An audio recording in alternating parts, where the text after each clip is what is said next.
अस्सलाम वालेकुम। आज मैं तुसी कलिया नहीं वेखदे। आज मेरे नाल मौजूद चाचा उमरा।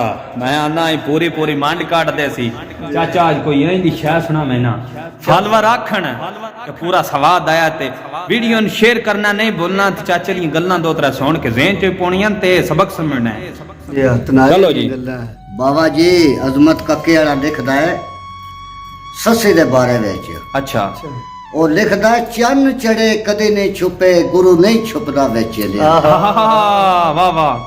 लूण ला के धोवीए लख वेरी कौड़े रान स्वाद करे लिया। आए करे लियांदे वाह वाह। जेड़े घोड़े खान निहारियां ओ भजदे नाल दुबेलियां दे बच्चा शेर दा पालिए विच बेडा फिरदा वांग शेरां विच ले लियांदे। आए वाह वाह वाह वाह। सरां वालड़े कतल पचा लेंदे ने लोभ दे के पैसे दे लियांदे जे कुंद दा नाई नाम अजमत सस्सी पुन्नू महरम मुन वे लियांदे। आए पिंडी असी गए आसे हां गल आई घरां दे लड़े ढोल ते मैं आसे। वाह ओसा क्या कुठियाला शेखां दा जिस वल्ले दिल लई आबूआ खुला दरवेशां दा। ओ साख्या गड्डे पिजारो मैं भी कुठियाले नेत जासां।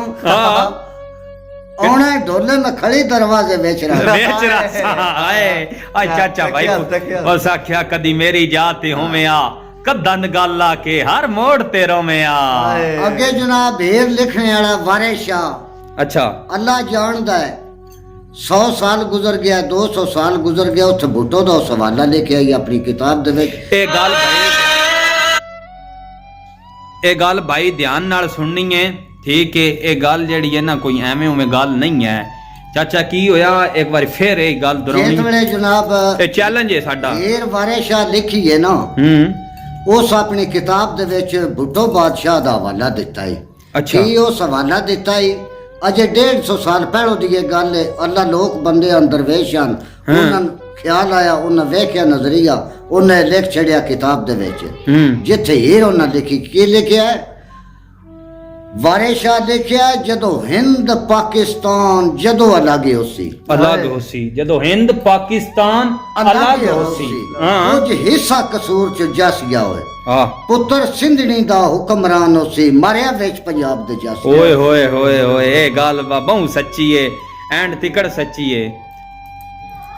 और चाचा कोई गल नहीं दी सुना मैं नहीं ना वास्ते सबक होवे ए वीडियो ने शेयर करना नहीं भूलना। मैं ना चाचे दियां को मजीद वीडियो जड़ियां नहीं आउंदियां रासन टन टन कर दियां। आगे जनाब पंजाबी थोड़ी जी आ गई है।